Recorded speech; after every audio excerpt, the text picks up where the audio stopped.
que é velhice? O que as pessoas entendem como velhice? Quando começa essa velhice? Quando se é menino, menina, tem uma marcação. A menina, pela primeira menstruação, a menarca, não é? Torna-se mocinha. O rapazinho, menininho, torna-se mocinho na puberdade. E quando você é velho?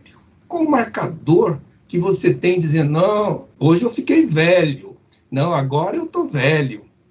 Então, quer dizer, tudo isso nós não sabemos. É um grande mistério, porque existe a idade cronológica e a idade biológica. A idade cronológica, se nós formos levar em consideração aqui no Brasil, a partir de 60 anos você já é velho. Então você já vai parar em vaga especial, você vai ter alguns direitos, não é? Então, quer dizer, essa é uma idade cronológica para a velhice. Mas a idade biológica, nós temos pessoas de 70 anos ou mais em pleno vigor, no trabalho, fazendo tudo, como nós temos pessoas de 40 anos que estão aí já entregando os pontos, já não querem saber de muitas coisas. Então, essa questão de velhice é muito particular de cada um e como você vai aceitá-la e como você vai vivenciá-la desde o começo da sua vida.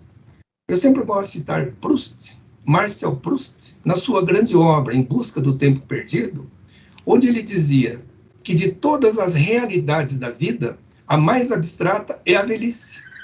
Por quê? Porque o jovem não se imagina velho.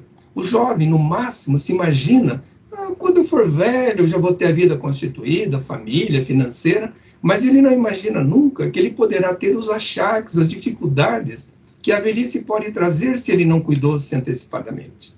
Então, quer dizer, essa realidade realmente, para os jovens, é muito abstrata. Porque ele acha que está forte hoje e vai estar forte sempre, vai estar bem hoje e vai estar bem sempre. Não é bem isso, não é? A vida nos traz uma série de situações que podem mudar esse roteiro todo aí. E as pessoas, de uma forma geral, não gostam de falar em velhice. Porque nós temos na história, e isso é milenar, o desejo das pessoas de não envelhecerem. Buscaram, ao longo de milênios, poções mágicas, alquimia, procurar a fonte da juventude, não é? No intuito de manterem-se jovens. Mas isso é só por querer, não é? E atualmente tem uma tal de medicação anti-age, né? Anti-envelhecimento, que isso é só pro forma, porque não resolve nada. A evolução que vai chegar à velhice é inexorável. Então, quer dizer, não tem como você fugir. E eu gostaria, de começo, de já conceituar duas situações, e que muitas pessoas têm dúvidas. O que é o envelhecimento? O que é a velhice? O envelhecimento, para quem não sabe, é o processo natural que se inicia ao nosso nascimento, com o nosso nascimento. Cada dia você está envelhecendo. Isso é progressivo e é inexorável, como eu falei. Então, o envelhecimento é aquilo que vai do seu nascimento, dia a dia, até o seu final de vida, digamos assim. Já a velhice é uma etapa da vida, a última. Nós temos a infância, nós temos a juventude, nós temos o período de adultice e nós temos a velhice. Então, nós temos essas 4 fases, digamos assim, e a velhice é a última fase. E nós vimos, como nós falamos há pouco, que a literatura está cheia de casos, não é?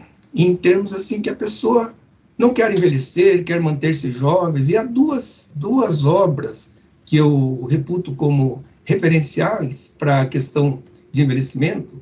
Uma é de Oscar Wilde, que é o retrato de Dorian Gray, onde ele fica jovem e o retrato dele envelhece. Deve ter assistido isso em filmes, séries, o próprio livro, né?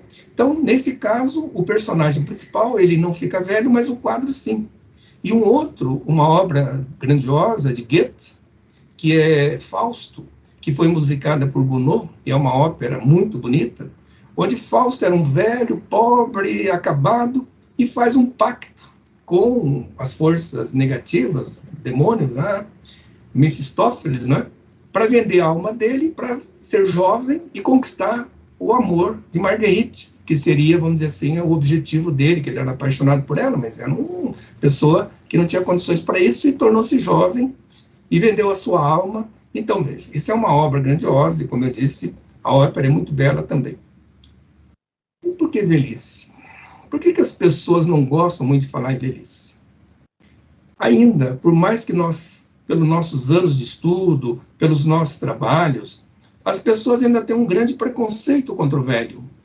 As pessoas não gostam de falar de velho. Quer ver ofender alguém e falar, principalmente para a mulher, né? Você está velha, hein?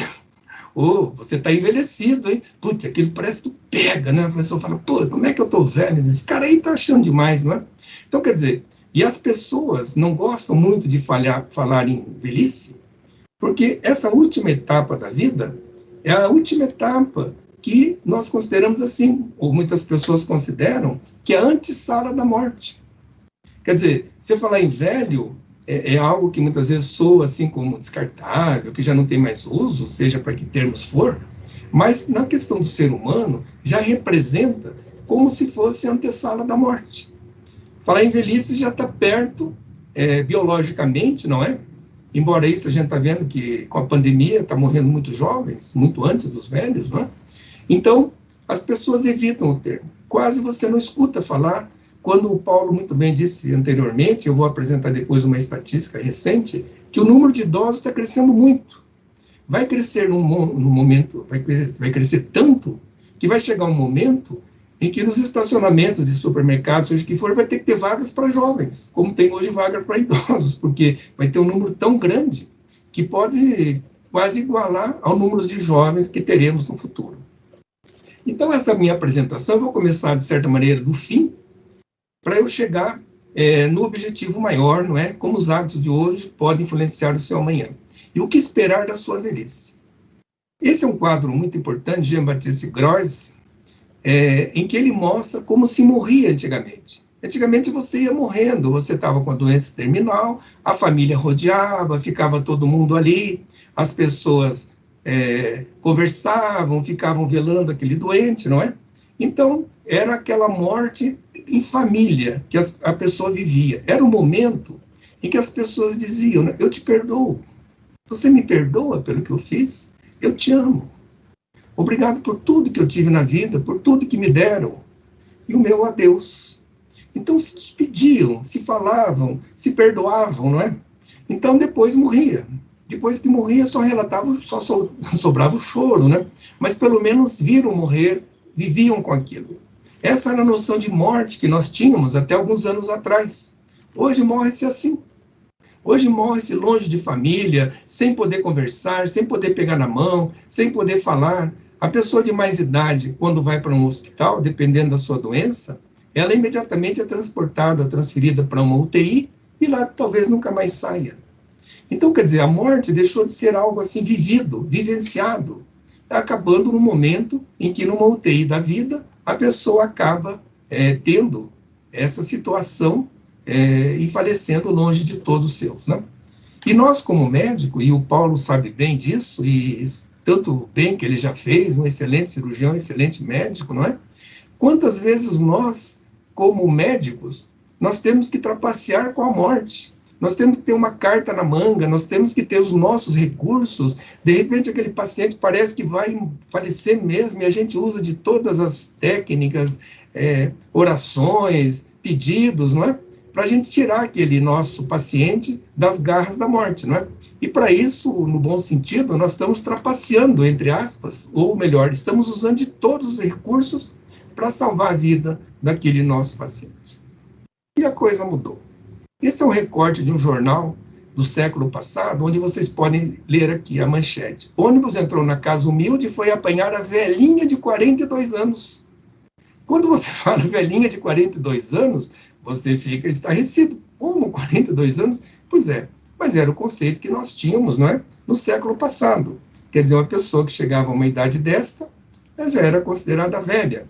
E a gente pode ver isso, as pessoas que têm um pouco mais de idade, da nossa geração, que nós tínhamos nossos tios, avós, numa idade muito menor que a nossa, e nós os chamávamos de senhor, e tínhamos um respeito pelo tio, pela tia, que nós vemos hoje que eram pessoas tão jovens, e já eram considerados senhores ou senhoras, né? Aquele que o Paulo falou, e esse é um gráfico recente, mostrando a evolução em todas as faixas etárias, mas principalmente nas pessoas idosas. Vendo, olha para vocês verem aqui, como que vai aumentar isso? Isso é um gráfico, uma projeção para 100 anos, mas vocês vejam que é contínuo progresso na idade. Está aumentando cada vez mais nessas faixas maiores de vida. Então, há uma preocupação muito grande, como que o mundo, e o Brasil em particular, vai suportar, vai conseguir viver com essas pessoas mais idosas, né? Nós que não somos idosos, nós estamos ainda longe disso, mas as pessoas já estão aí, e cada vez o número será maior, né? Então, algumas reflexões éticas sobre o processo de envelhecimento. Envelhecer é um processo natural do crescimento do ser humano, e se inicia com a concepção e termina com a morte. É aquele processo que eu disse há pouco do envelhecimento. As mudanças na aparência e no comportamento acontecem, é natural, mas não devem diminuir o valor da pessoa humana, sua razão de viver e sua habilidade de aprender. Deve-se levar sempre em conta as perdas pelas quais os idosos passam e as adaptações, vamos dizer assim, às sucessivas transformações.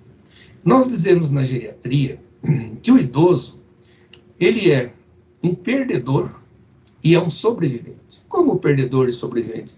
Ele é um perdedor porque ao longo da vida ele perdeu pai, perdeu mãe, perdeu primo, perdeu irmão, às vezes perdeu filhos, não é? E é um sobrevivente, por quê? Porque sobreviveu a todos eles. Então veja, as perdas são muito grandes, não é? E à medida que as pessoas envelhecem, diminuem suas perspectivas de vida, é natural. Biologicamente, a pessoa de mais idade está muito mais próxima do seu fim do que uma jovem. E as pessoas não se orientam mais pelo futuro, mas contam muitas vezes seus dias a partir daqueles que já viveu, daqueles dias que ele viveu e tem muita história para contar, coisa assim, não é? E muitos deles, o desejo de morrer é uma resposta à solidão e ao isolamento que lhes são impostos. Porque, como eu disse no começo, o velho é uma pessoa muitas vezes só, solitário. Se ele já era solitário antes da pandemia, vocês não imaginam como ficou mais solitário ainda e como ficou muito mais difícil a vida de uma pessoa idosa com a pandemia. Casos em que o filho, a filha familiar, leva o alimento na porta e não entra. Como se nós tivéssemos um surto aí de peste bubônica, peste negra. Então, quer dizer, ele passou a ser muito mais marginalizado no dia de hoje. Então, o contato pessoal que ele tinha com os filhos, com os netos, deixou de ter. Então, ele está muito mais isolado. Ah, mas ele tem a mídia social. Sim, tem a mídia, tem computador, tem Facebook, sei lá, mas não é mais o contato pessoal, não é mais aquela vivência que ele tinha de poder abraçar, de poder vivenciar a vida do neto, de poder tocar. O idoso precisa muito do toque. É fundamental ele abraçar, ser abraçado, ser beijado. E quantas pessoas que marginalizam, que relegam esse idoso sem querer dar uma atenção a ele, sem querer dar um abraço. Não estou falando agora em tempos de pandemia, estou falando antes. Quer dizer, por ser mais velho, dava a impressão, vou abraçar esse velho, que é minha avó, essa velha, credo, não sei o quê. E o jovem se afasta. E isso é uma dor muito grande para esse idoso, sabe? Então, se antes o idoso já era solitário, hoje, com o isolamento propiciado por essa pandemia, ficou muito pior, não é? A velhice poderá ser uma fase longa. Para vocês terem uma ideia, a velhice pode ser maior em termos de anos do que a infância e a juventude.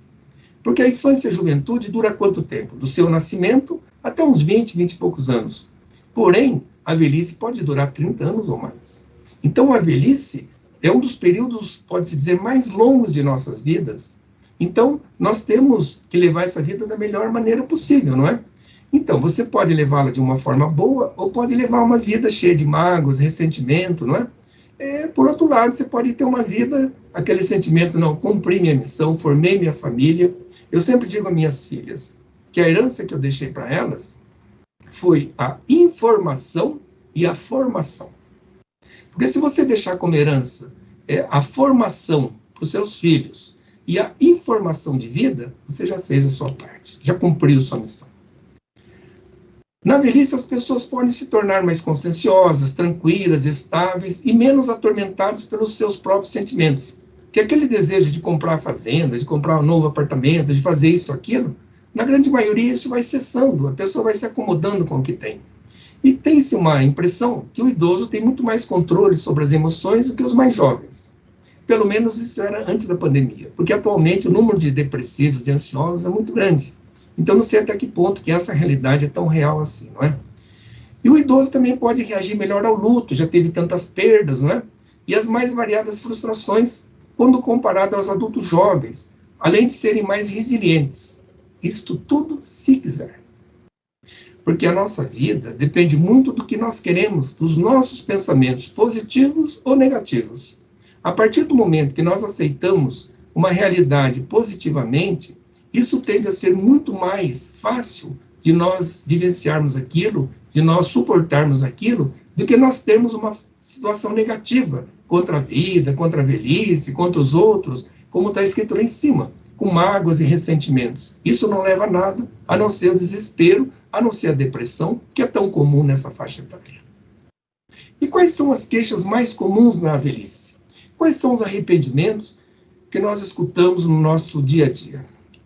Foi feito um trabalho pela Universidade de São Paulo, pela USP, há uns 2, 3 anos atrás, antes da pandemia, claro, onde eles reuniram milhares de idosos e perguntaram a eles qual que são seus arrependimentos, quais são suas queixas. E vejam vocês, em primeiro lugar, eu não ter feito a minha própria história de vida. Fiz muitas coisas para agradar os outros e muito pouco por mim. Agora estou só e os outros longe. Quer dizer, cuidei dos netos, cuidei de filhos, não fui sair, dei todo o que eu tinha, eu dei para os meus filhos, para minha família, cuidei de um, cuidei de outro. Cada um bateu suas asas, foi cuidar da sua vida, e eu fiquei só, estou longe. Poderia ter feito muito mais, poderia ter feito coisas importantes, mas deixei disso, e a pessoa sabe disso, em função da minha família, dos meus filhos, do marido, mulher, seja lá de quem for, não é? Ou então esconder sentimentos, não demonstra afeto, amor, carinho, não é? Tem idosos, por exemplo, que chega para nós e diz assim, ai, meus filhos não ligam para mim, ai, meus filhos são assim. Mas como foi essa vida? Quantas vezes esse pai, essa mãe, esse idoso, falou, eu te amo, meu filho? Quantas vezes pegou no colo, quantas vezes fez um carinho? Às vezes não, levou uma vida rude, uma vida difícil, então, quer dizer, no final vai colher o que ele plantou, não é? Ou então, uma coisa muito importante na vida, é a pessoa não saber dizer não. Mãe, você pode cuidar do Joãozinho, porque eu tenho que ir para o cinema? A mãe, de repente, já tinha um compromisso, tinha um programa, tá, eu fico, vai. Mãe, sei o quê? Pai, você pode fazer isso? Ou então, quer dizer, fica servindo aos outros, não é?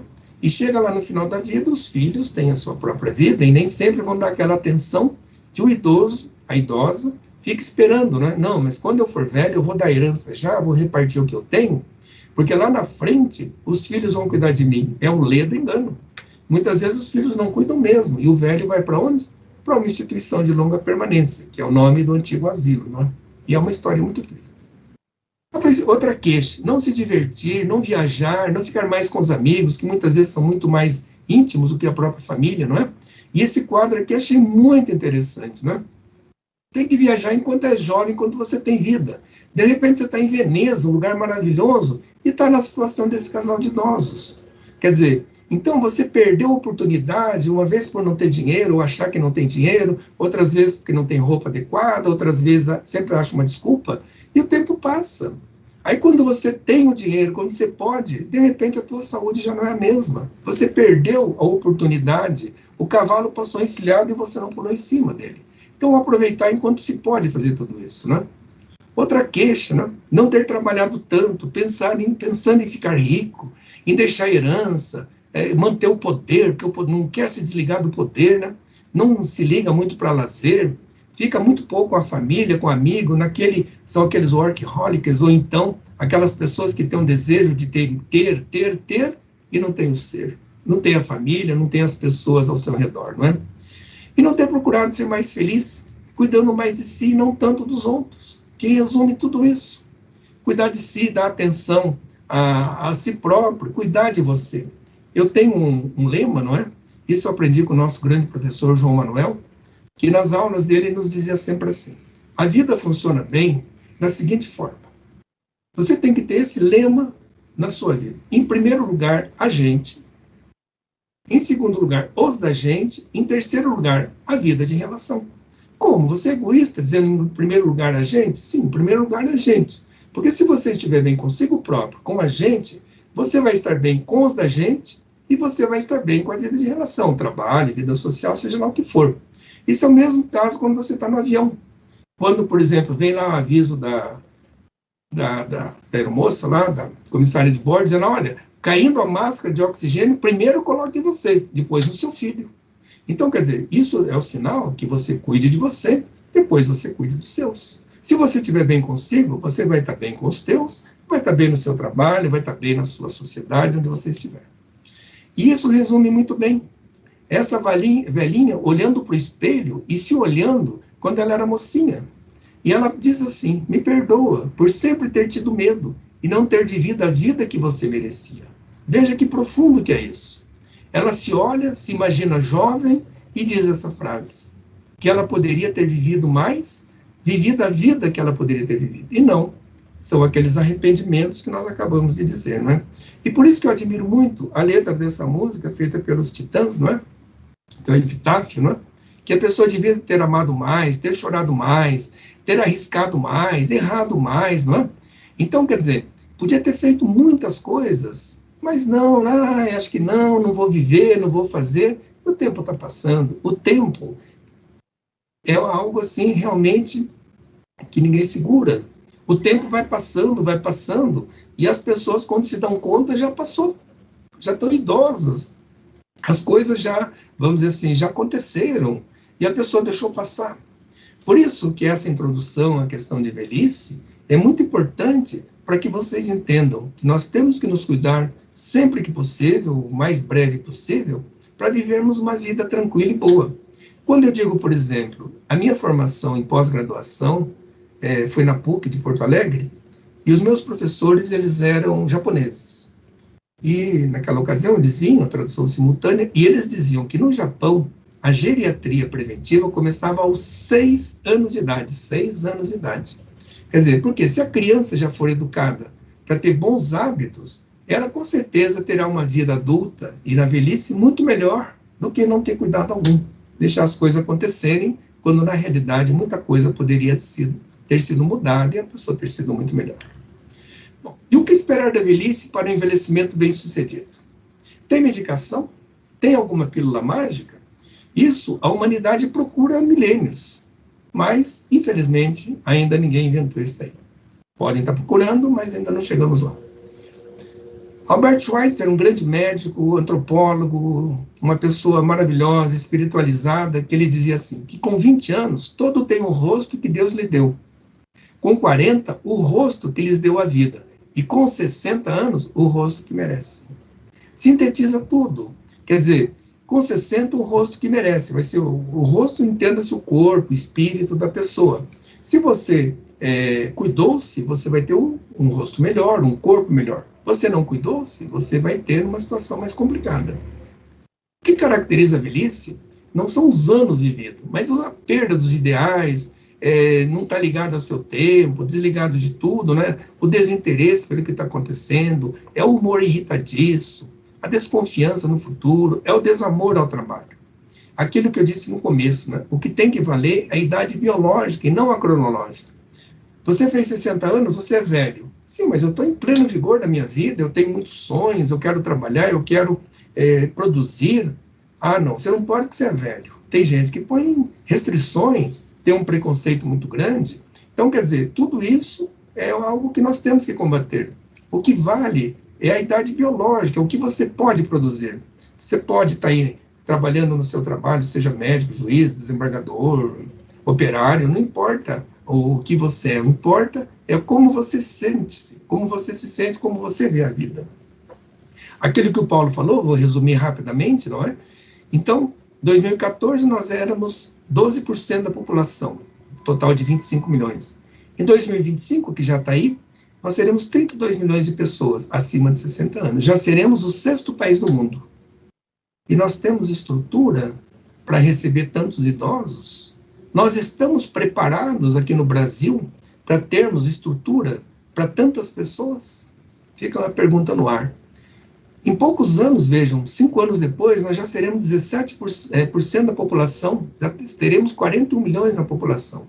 Em 2050, que está aí, muitos de nós, talvez não, mas muitos de vocês que estão assistindo estarão lá, 30% da população serão de idosos. 64 milhões é um número assustador, é um número muito grande. O Brasil hoje já se aproxima do mesmo número de pessoas acima de 65 anos com o de crianças de 0 a 5 anos. É um dos países que mais vai envelhecer no mundo. Então, vocês veem, nós já temos pessoas acima de 65 anos quase no mesmo número de crianças de 0 a 5 anos. Diminuiu muito a natalidade no Brasil e cresceu muito o número de idosos. Até o ano 2050, enquanto a quantidade de idosos no mundo vai duplicar, no Brasil ela vai triplicar. A expectativa de vida vai passar para 81 anos. Haja previdência social para aguentar esse povo todo. E o número de centenários, isto é, pessoa de mais de 100 anos, vai aumentar mais de 10 vezes. Então, veja, é um mundo muito grande que muitos dos que nos assistem vão chegar lá, vai chegar lá. Então, temos que nos preparar para isso, para justamente como que nós vamos chegar lá e chegarmos bem, não é? E no processo de envelhecimento, nós temos que considerar 2 fatores. O genético, a pessoa já vem trazendo isso, né, da vida, dos seus ancestrais, principalmente o fenótipo, quer dizer, a sua parte externa, coisa assim. Mas o que está ganhando força hoje, e é um trabalho, é uma aula que eu fiz há pouco tempo atrás, é epigenética. A epigenética hoje é muito mais forte do que a genética, se vocês querem saber. Como? Então, se o pai e a mãe são diabéticos, o filho não vai ser diabético? Ele pode não ser. Desde que ele tenha hábitos de vida corretos e o meio ambiente facilite. Então, o que está valendo muito nos dias de hoje? A epigenética. A genética contribui com cada um de nós em 20% apenas. O estilo de vida, com 50%, é que inclui a alimentação, exercício, bem-estar social, como nós veremos a seguir, e o meio ambiente. Se você trabalha em condições adequadas, se você está bem no seu trabalho, na sua vida, não é? A sua família, seja o que for. Então, vocês vejam que a importância da genética decresceu muito. Em compensação, estilo de vida, que é o que nós já estamos falando na nossa aula de hoje, que significa o que esperar da velhice, significa muito mais do que isso. E todo mundo envelhece, né? Os nossos heróis, né, que nós víamos com tanto vigor, foram envelhecendo, como todos nós também iremos, de uma forma ou de outra, né? Essa era uma das mulheres mais lindas do mundo. Infelizmente, ela se desleixou, deixou, hoje já não é tão, na sua velhice, não é a mesma beleza natural que já teve, não é? Esse foi um ator famoso, hoje mudou bastante, né? Essa é para Janaína, né? Ela vai entender que eu estou mandando isso aqui. Mas também era uma jovem linda, hoje já não é tão idosa, mas já mudou muito, né? Todos nós mudamos, né? Vejam só, até outros aí também mudam, né? E agora eu vou dar um tempinho. Eu vou dar uns 10 segundos para vocês imaginarem e dizerem a mim quantos anos essa jovem senhora tem. Vão pensando. 60 anos? 65? Veja, o estilo dela, o tipo dela. 65, vamos chutar aí. Então vejam isso daqui. Essas 2 mulheres têm 81 anos de idade. 81 anos. O que determinou essa idade? Por isso que eu estou dizendo, você pode chegar assim ou pode chegar assim. Depende de como você quer. Você não acha, de uma forma geral, que essa senhora tem 81 anos. E tem 81 anos. Comparativo àquela que tem 81 anos e nota-se que ela tem uma situação muito mais doentia, não é? Do que essa daqui. Ou o homem chegar a 80 anos assim. É um desejo de todos nós, né, Paulo? Se pudermos chegar aos 80 anos nessa forma física aí, que maravilha, não é? Mas para isso não vem de graça, não vem com medicamentos, poções mágicas, anti-age, vem com exercício, com o que você faz na vida, como nós veremos daqui a pouco, não é? Então, como seus hábitos de hoje podem influenciar o seu amanhã? Como que nós vamos fazer isso? Segundo a Organização Mundial de Saúde, a qualidade de vida, ela tem que passar pela saúde física, estado psicológico, níveis de independência e autonomia, que muitos idosos vão perdendo, não é? Ele já não tem aquela autonomia, aquela independência, os filhos mandam, ou ele tem alguma doença que ele já não pode se movimentar tanto. O relacionamento social, que é fundamental, é a pessoa poder conversar com outras pessoas, trocar ideias, conversar, essa situação toda, né? O ambiente, né, que favoreça isso, o ambiente familiar, principalmente, e o padrão espiritual. Quando nós falamos em padrão espiritual, nós não falamos de ser espírita. Se for espírita, tudo bem. Mas nós estamos falando da espiritualidade de cada um, de como você vê a vida, da sua forma, que você pode ser empático com os seus irmãos aqui na Terra, as suas pessoas aqui na Terra, não é? Para que você possa fazer o melhor e ter o bem com todos. Então, essa é a qualidade de vida que nós todos temos que ter para termos realmente um grande padrão de vida. E como nós fazemos isso? Como começamos isso? Pela medicina preventiva, que é o objetivo dessa aula de hoje, que são ações que se manifestam por alterações no estilo de vida e que resultam em uma redução do risco de adoecer e morrer. Então, nós temos que mudar o estilo de vida para aqueles que não mudaram ainda. Eu estou esperando o quê, não é? Como eu disse há pouco, no Japão começa aos 6 anos de idade. Eu recebo pacientes com 40, 50 anos dizendo, doutor, quando que eu vou começar a prevenir? Eu falei, já perdeu tempo. O quanto antes, tem que começar, não pode deixar o tempo passar, não é? E o estilo de vida implica realmente no risco de adoecer e morrer, não é? Se você não mudar. Então, como que nós fazemos isso? Através de, principalmente, 3 prevenções, a primária, a secundária e a terciária. Sendo que dessas, a mais importante é a prevenção primária. Esta sim é que vai marcar a sua vida para sempre. Esta sim que vai lhe trazer os benefícios que você quer, os benefícios que você precisa. Então, são condutas na prevenção primária adotadas para reduzir o risco de desenvolvimento de doenças de uma forma geral. Implica fundamentalmente em mudanças de hábitos. Tem que mudar. Se você não mudar, não vai dar certo. Eu sempre digo, quando dou aula, né? Ou você muda ou você morre. 2 M's. Ou muda ou morre. Ah, mas então não tem acordo, né? Porque pelos estudos, o que mostram os trabalhos, tem que ter uma atenção muito grande nessa prevenção para você ter qualidade de vida. E quais são as principais mudanças? Exercício físico, dieta, evitar fumo e álcool, vacinação, bem-estar psicológico e socioeconômico e postura. Vou discorrer rapidamente sobre cada uma. O exercício é a verdadeira vacina contra qualquer doença, qualquer estágio. O paciente está acamado, tem que fazer algum tipo de exercício. Ele não pode ficar imóvel o tempo todo. O Paulo operou um paciente, ele vai pedir que o paciente se movimente o mais breve possível. O paciente, qualquer um, tem que fazer exercício. Se pedirem para mim de todos esses itens que eu estou apresentando, qual eu preferiria, eu vou dizer o exercício físico. Porque é esse realmente que vai valer, é esse realmente que as pessoas têm a facilidade, vai caminhar, vai numa academia, vai fazer pilates, vai fazer o que quiser. Exatamente aqui. O que vai fazer? O que quiser, o mais adequado e preferido. Essas senhoras estão firmes na academia. Pessoas que estão ali, não é? Porque se você fizer exercício físico, você vai melhorar a sua condição muscular. Porque a partir dos 40 anos, nós perdemos a capacidade dos músculos estarem tão fortalecidos. Eles vão se atrofiando. Então, nós não podemos deixar que isso aconteça. Nós temos que manter um exercício físico constante, uma prevenção de sarcopenia, que é a diminuição da força e da massa muscular.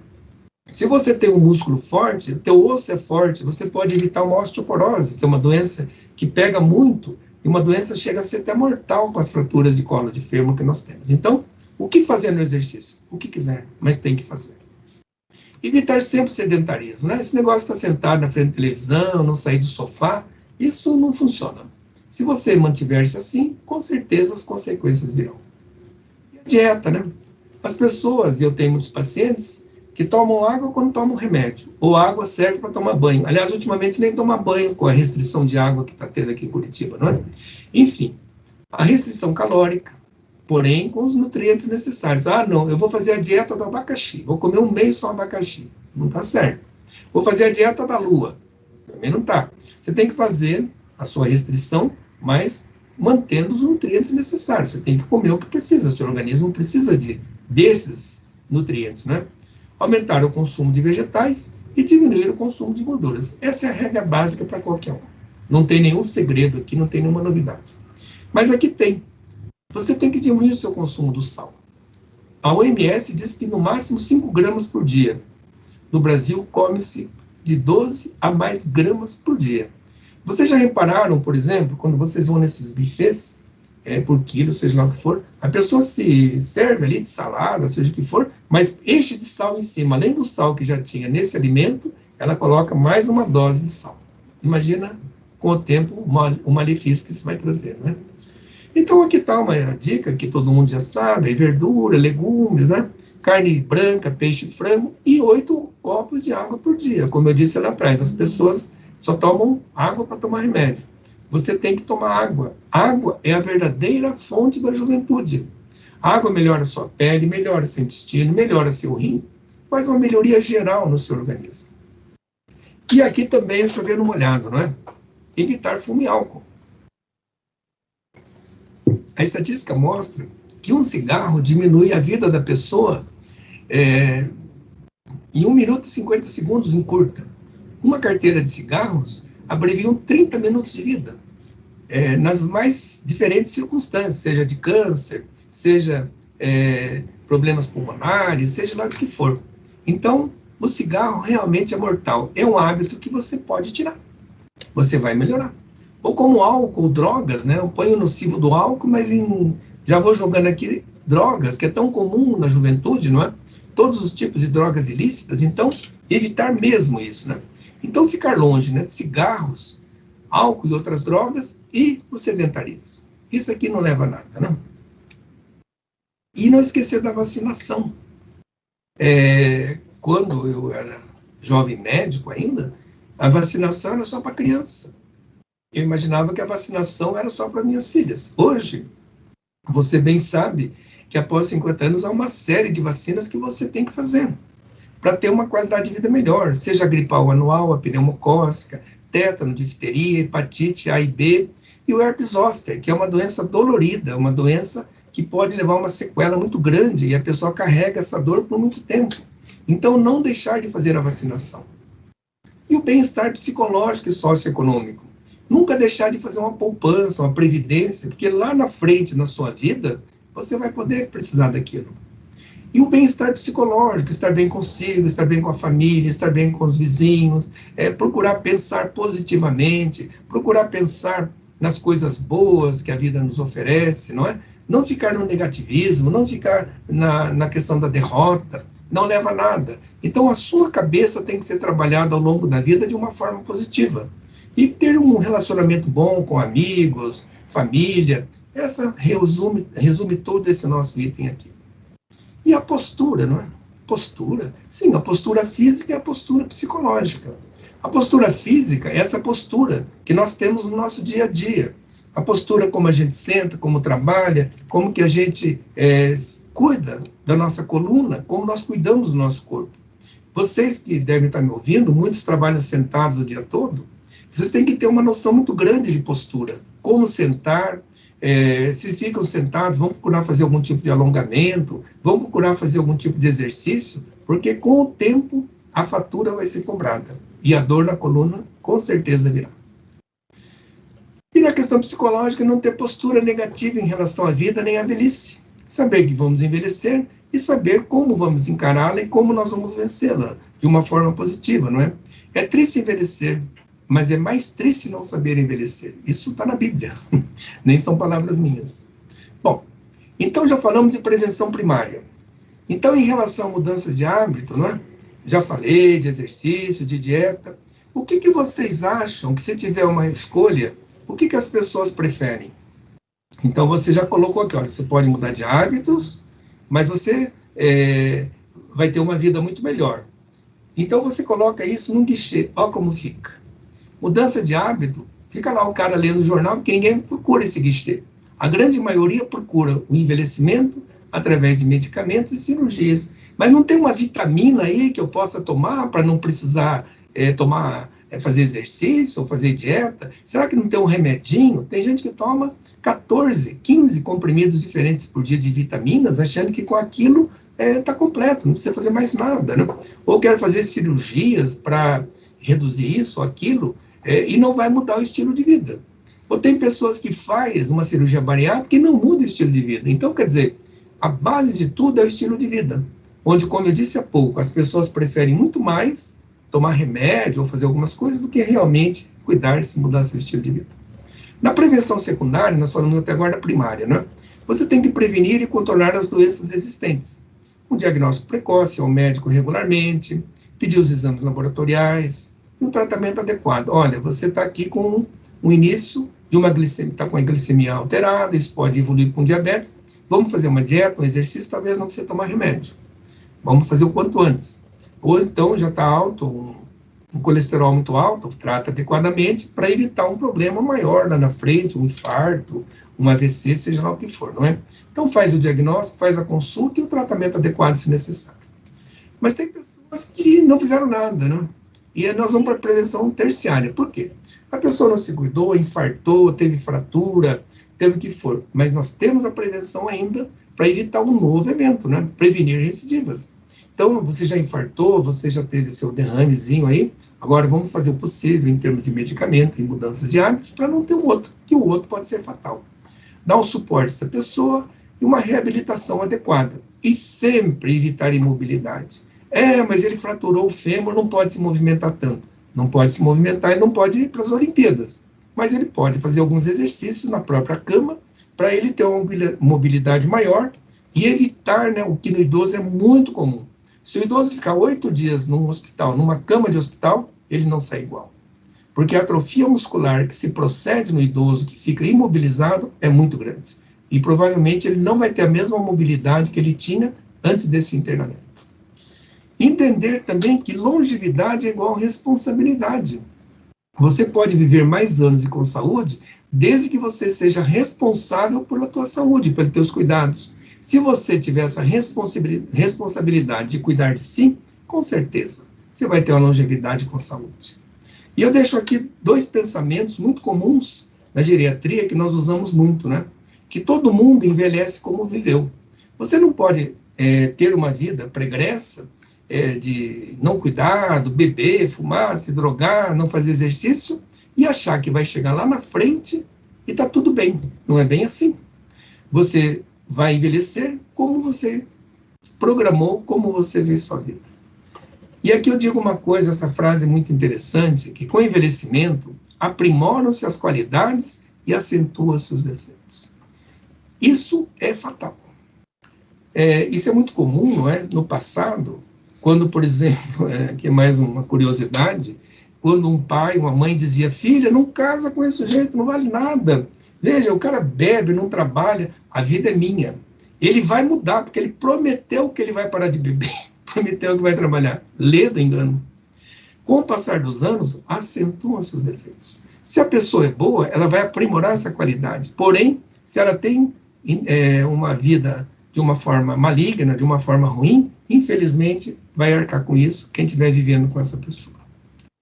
Bom, esse é o penúltimo slide. O que esperar, então, da velhice? Você pode ter um caminho de luz, com esperança, bom humor e nunca perder o sentido de vida, ou procurar o caminho das trevas, né? Da segregação, da desolação, da depressão, da perda do eu. A aceitação do próprio processo de envelhecimento é que vai abrir as portas do cuidado solidário como um enfrentamento digno, nem vou dizer do final da vida, mas da vida. É você que escolhe. O caminho está aqui. A encruzilhada está aqui. Ou teu caminho de luz, ou teu caminho de trevas, né? E como último slide, então, quais são seus hábitos de hoje para o seu amanhã? Para você viver uma vida digna, uma vida com qualidade. Você tem 20%, como nós já vimos lá atrás, da genética. Essa é imutável, você não muda. É tua, mas são 20%. Você tem 80% para mudar. Com atividades físicas, manter a mente ativa. Eu trabalho com memória, é a minha atividade principal hoje. Então, você tem que ter exercício de memória, manter-se ativo, procurar fazer tudo que seu cérebro pede, mais ainda, para mantê-lo sempre ativo e vivo, né? Procurar ter um meio ambiente bom, econômico, social, familiar, vivendo bem com as pessoas, como nós já dissemos há pouco, né? Se alimentar bem, manter-se ativo após a aposentadoria. Tem gente que se aposenta do trabalho e também se aposenta da vida. Bota um pijama, um chinelo e está tudo bem. Já fez o que tinha que fazer. Não é bem isso. Você tem que manter-se ativo. Eu conheço pessoas que se aposentaram com 40 e poucos anos. E tem mais uns 30 pela frente. Vão fazer o que da vida? Então tem que ter uma outra atividade. Não se abandonar, não é? Sair da zona de conforto, não relaxar. Tem gente que levanta cedo de pijama e não troca o pijama o dia inteiro. Quer dizer, vá fazer coisa, vai se exercitar, saia dessa zona de conforto que não vai levar a nada, né? Manter o otimismo, ser resiliente com a vida, com as pessoas, ser grato. Ser grato a Deus, ser grato aos amigos, ser grato aos professores, ser grato às pessoas, ao que tem de bom na vida. Saber perdoar, né? Não levar ressentimento para a velhice. Eu não perdoo porque ele fez isso ou ela fez isso. Isso não leva a nada, você só vai sofrer com isso. E ser generoso e caridoso com as pessoas. Nós estamos num mundo de iguais. Se você quer ser muito mais que o outro, você não vai conseguir. Pelo menos nessa vida, você tem que ter essa noção de ser bom, de ajudar as pessoas. Isso faz muito bem para você. Quanto mais você é solidário, menos você é solitário. Mais solidário, menos solitário. E por último, né? Nunca perder o sentido da vida. O que nos norteia, o que faz a nossa vida, realmente é o sentido que nós temos dela. Se é um jovem, como eu digo para meus alunos da faculdade, o sentido de vida deles hoje é passar na prova, passar de ano, se formar, depois de formado fazer uma residência, ter uma vida profissional digna. Então, quer dizer, ter um propósito de vida, cada um tem o seu, ou cria o seu.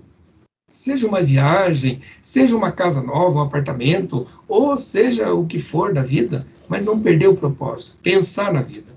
É isso que nos norteia, é isso que nos faz bem. Muito obrigado pela atenção, espero que tenha deixado algumas informações, espero que tenha sido útil, estou mais ou menos no meu tempo, e se tiver alguma pergunta, e se quiserem fazer pergunta, eu me coloco à disposição, tá bom? Muito bem.